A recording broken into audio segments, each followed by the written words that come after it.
The tycoon spotted the thinly clad Mike at an intersection and inquired curiously about his destination. Hey, Big Mike. Where you headed? Jim? Where? Annie realized there was more to it than meets the eye, then turned around immediately. After questioning him, she realized Mike went to the gym because it was warmer.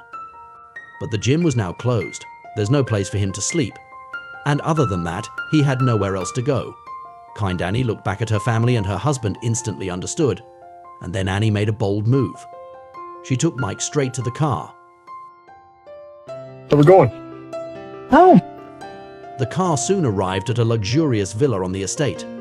Mike was amazed because he had never seen anything like it. Annie quickly made the bed. Mike could have slept in the guest room, but the guest room was full of stuff. Now Mike would have to spend the night on the couch, and Annie showed Mike where the bathroom was. She said he could come upstairs if he needed anything.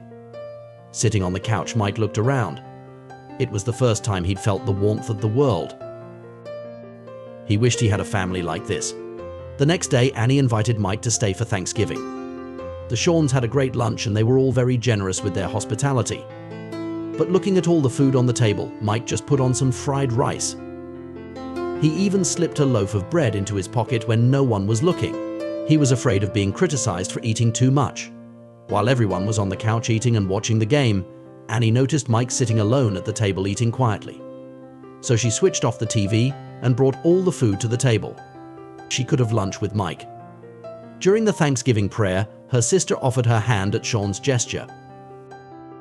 Mike took his sister's hand gently. Listening to Annie say the Thanksgiving prayer, Mike couldn't help but sneak a peek at the family that had taken him in and the table of food he'd never eaten before. He couldn't believe he was in a position where he couldn't ask for anything more, and was also watching the guests surreptitiously as if she wanted to know more about Mike.